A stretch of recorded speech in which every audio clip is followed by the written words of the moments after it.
আসসালামু আলাইকুম। ফাজালে সাদাকাত হইতে পড়াতে স্বয়ং হুজুর সাল্লাল্লাহু ইরশাদ করিয়াছেন, ধন সম্পদ ওই ব্যক্তির জন্য ক্ষতিকর নয় যে আল্লাহকে ভয় করে।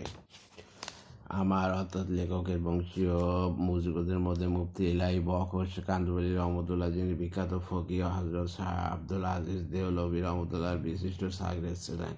তিনি তার শাগরেদকে ডায়েরি হইতে নিজের ডায়েরিতে নকল করিয়াছেন। দুনিয়া অর্থাৎ সম্পদ মানুষের জন্য আল্লাহ তাআলার মর্জি মোতাবেক আমল করিবার একটি উৎকৃষ্টতর সহায়ক জিনিস। হুজুর সাল্লাল্লাহু আলাইহি সাল্লাম যখন লোকদেরকে আল্লাহ তাআলার দিকে আহ্বান করিয়াছেন, তখন এই সমস্ত সম্পদ ছাড়িয়া দেওয়ার হুকুম করেন নাই, বরং জীবিকা অর্জন ও পরিবার পরিজনের খেদমতের প্রতি উৎসাহ প্রদান করিয়াছেন। অতএব ধন সম্পদ ও পরিবার পরিজনের মধ্যে বসবাসকে কোনো অজ্ঞ ব্যক্তি অস্বীকার করিতে পারে। হযরত উসমান রাদিয়াল্লাহু ইন্তেকালের সময় তার খাজানজির নিকট 1,50,000 স্বর্ণ মুদ্রা এবং 10 লক্ষ রৌপ্য মুদ্রা ছিল। খাইবারে ওয়াদি ও কোরা ইত্যাদিতে জায়গা জমি ছিল।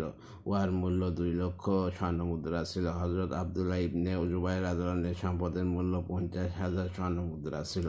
তিনি 1,000 ঘোড়া ও 1,000 গোলাম রাখিয়া গিয়াছিলেন। হযরত আমর ইবনে আস রাদিয়াল্লাহু 3 লক্ষ স্বর্ণ মুদ্রা রাখিয়া গিয়াছিলেন। হযরত আব্দুর রহমান ইবনে আওফ রাদিয়াল্লাহু ধন সম্পদ কী ছিল, তার হিসাব করাই মুশকিল। এতদসত্ত্বেও আল্লাহ তাআলা কোরআন পাকে তাদের প্রশংসা করিয়াছেন, অর্থাৎ তারা আপন প্রতিপালকের ইবাদত সকাল সন্ধ্যা অর্থাৎ সর্বক্ষণ শুধুমাত্র আল্লাহ তাআলার সন্তুষ্টির উদ্দেশ্যে করিয়া থাকেন। কাফ 38 অন্যত্র প্রশংসা করিয়া ইরশাদ হইয়াছে, অর্থাৎ তারা এমন লোক যে ব্যবসা বাণিজ্য ইত্যাদি তাদেরকে আল্লাহ জিকির হইতে বিরত রাখে না। নূর 37।